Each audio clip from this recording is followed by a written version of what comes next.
Good morning, good afternoon, good evening. बच्चों, आज हम लोग देखने वाले हैं एक्सरसाइज 1.1 का क्वेश्चन नंबर 2 के बचे हुए 3 सम्स, जो कि है 16th, 17th और 18th सम। हमें पता है क्वेश्चन नंबर 2 में टोटल कुल मिला के 18 सम्स है। ध्यान से देखने की कोशिश करो। पिछले ही लेक्चर में मैंने ये वाला फॉर्मूला आपको समझाया था, जैसे ये वाला कि a raise to log to the base a f of x, sorry, a raised to log to the base a f of x is equals to f of x। वैसे ही log में कुछ और बेसिक फॉर्मूलाज भी है। अगर आपको चाहिए तो मेरा लॉगरिथम का फॉर्मूलाज का लेक्चर आप दे सकते हो, ठीक है। लॉगरिथम के बेसिक फॉर्मूलाज जो किसी को भी इस्तेमाल हो सकते हैं। ध्यान से देखो, अब एक और लॉग का फॉर्मूला है यहाँ पे। देखो, अगर लॉग में कोई भी कंसेप्ट है लॉग में, देखो जिसका अंदर हमें पता है कि लॉग का जो बेस होता है वो नीचे से लिखा होता है। तो अगर log A to the base B ऐसे कोई क्वेश्चन आ गया, देखो एग्जांपल में बता देता हूँ, लॉग 3 टू द बेस 4, तो हम लोग इसे ऐसे लिख सकते हैं लॉग ए अपॉन लॉग बी। माने ये कुछ इस तरह से होगा। ध्यान से देखो, लॉग 3 टू द बेस 4, इसको हम लोग ऐसे लिख सकते हैं log 3 अपॉन log 4, ठीक है। एक और एग्जांपल लेते हैं हम लोग यहाँ पे, log 6 टू द बेस 2, कैसे लिखेंगे इसे, log 6 upon log 2। I hope you have got this point, okay. तो सिमिलरली यहाँ पे भी वही सिचुएशन है। इस क्वेश्चन में देखने की कोशिश करो, log of log x to the base E square. Question कुछ इस तरह से, ध्यान से देखो, log of log x to the base E square, तो इसको मैंने ऐसे लिखा है log a upon log b, log x upon log E square. Understood. अब यहाँ से एक और चीज़ देखो, एक और चीज़ होती है लॉग में। हम लॉग के सामने अगर कोई फंक्शन हो और उसके पावर कुछ भी हो, लॉग के सामने अगर कोई फंक्शन हो, उसका पावर कुछ भी हो, तो ये पावर जो है, ये पावर हम लोग नीचे ले सकते हैं। देखो यहाँ पे log a raise to b can be written as b into log a, b into log a हो गया। तो ये मैंने यहाँ पे किया है, लॉग ई स्क्वायर में 2 को नीचे लाया है, सो 2 इंटू लॉग ई बन गया ये, ठीक है। ऊपर वाला पार्ट ऐसे कैसे ही। अब देखो, लॉग ई का वैल्यू जो होता है वो 1 होता है। लॉग ई का वैल्यू क्या होता है, 1। इसके पीछे का रीज़न ये है, लॉग में अगर कोई बेस नहीं है तो माना जाता है कि उसका बेस ए है। मैथमेटिक्स में एटलीस्ट, फिजिक्स में इसका टू द बेस 10 मानेंगे हम लोग, ठीक है। तो इसका बेस अगर ई है तो ये वाला पहला वाला फॉर्मूला लगेगा यहाँ पे, log ई अपॉन log ई, और दोनों कैंसिल होकर बन जाएंगे 1। तो उसी आधार पे हम लोग log ई का वैल्यू 1 लिखेंगे इसके बाद, ठीक है। तो log ई का वैल्यू 1 लिखा है, ये जो log ई है उसका वैल्यू 1, तो अकेला 2 बच गया। तो 2 कांस्टेंट है भाई, उसे बाहर ले के आ गए और हम लोगों ने डिफरेंशिएशन इसका किया है, D by D x of log x. सिर्फ इसका डिफरेंशिएशन करना है, 1/2 को बाहर लेकर हम लोगों को इसका डिफरेंशिएशन करना है, ठीक है। तो वही डिफरेंशिएशन कुछ इस तरह से, log एक्स माने 1 upon log x into derivative of log x. log x का डेरिवेटिव है 1 अपॉन एक्स। अब इन तीनों को मल्टीप्लाई कर दो, ये तीनों नीचे कुछ इस तरह से हो जाएंगे, x into 2 into log x.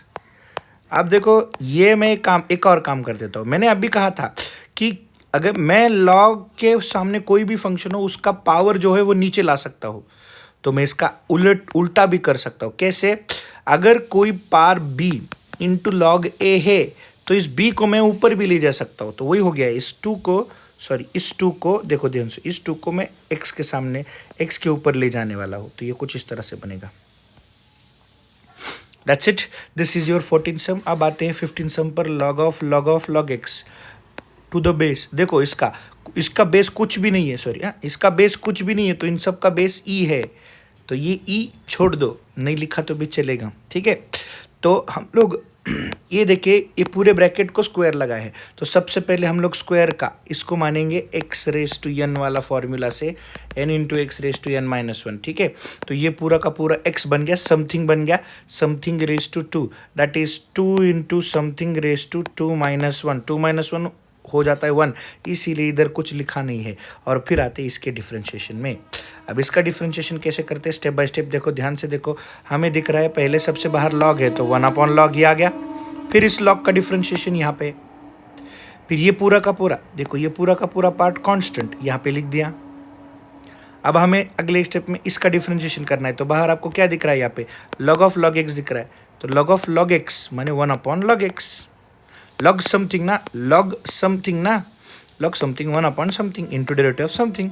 अब आखिर का log x का डेरिवेटिव बचा है, उसका डेरिवेटिव x है। इन सब को एक साथ ले आओ सामने यहाँ पे, क्योंकि ये तीनों को तीनों डिनोमिनेटर्स है, इसको सामने ले आओ तो ये कुछ इस तरह से बनेगा। If you want to you can take a screenshot of this. पहले इसका ले लो,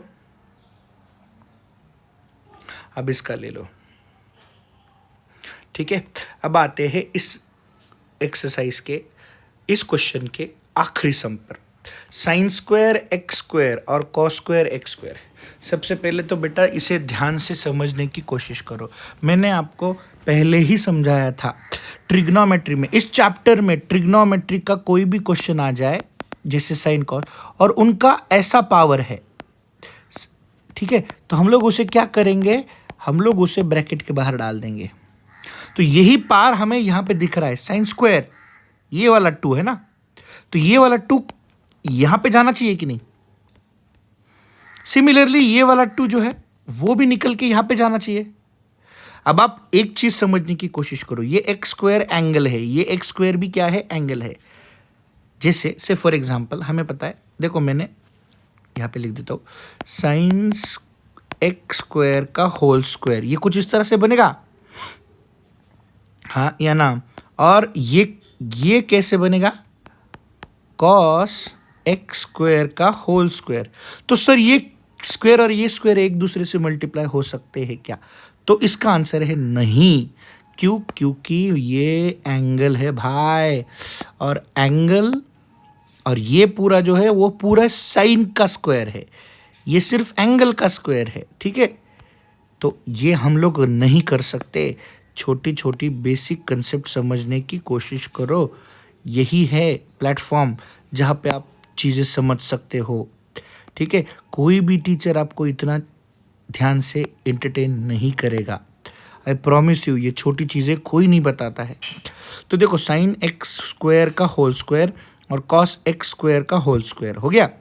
अभी हमें सबसे पहले ये वाला पार्ट दिख रहा है, ब्रैकेट है ना, स्क्वायर बाहर है ना, तो हम लोग इसको x मानेंगे और x रेस टू n का फॉर्मूला लगाएंगे, n into X raise to n-1। तो ये लग गया यहाँ पे 2 into this x raise to 2-1। और फिर साइन का डेरिवेटिव यहाँ पे कॉस है, और फिर वापस अभी ये देखो, ये साइन x नहीं है, साइन एक्स स्क्वायर है। मैंने कहा है पिछले बार भी और इस बार भी कहूँगा, x की जगह कुछ भी आ जाए, x+2 x square, x-3 x2x, कुछ भी आ जाए वो समथिंग बन जाता है। तो इस समथिंग का डिफरेंशिएशन मैंने यहाँ पे किया है, ठीक है। फिर आगे ये वाले पार्ट को देखते हैं, ये वाले पार्ट, इसमें भी देखो ध्यान से देखो, हम लोगों को इसका डिफरेंशिएशन ये वाला, पहले 2 का निकल गया तो ये बन गया 2 का।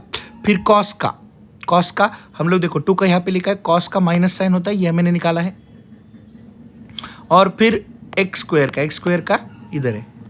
अगले स्टेप में हम लोग ये d/dx और ये d/dx सॉल्व करेंगे। इसका डेरिवेटिव 2x है और इसका भी डेरिवेटिव क्या है, 2x है। आ गया। अब ये 2 और ये 2 ध्यान से देखने की कोशिश करो। पहले तो एक काम करते था, ये 2x और ये 2x कॉमन निकाल देंगे, हो गया। ये यहाँ पे लिखा है, नहीं तो चलो कॉमन नहीं निकाला है। इस स्टेप में कैसे किया है देखो, ध्यान से देखो। पहले ये वाला सॉल्व किया है, ये वाला ध्यान से देखो।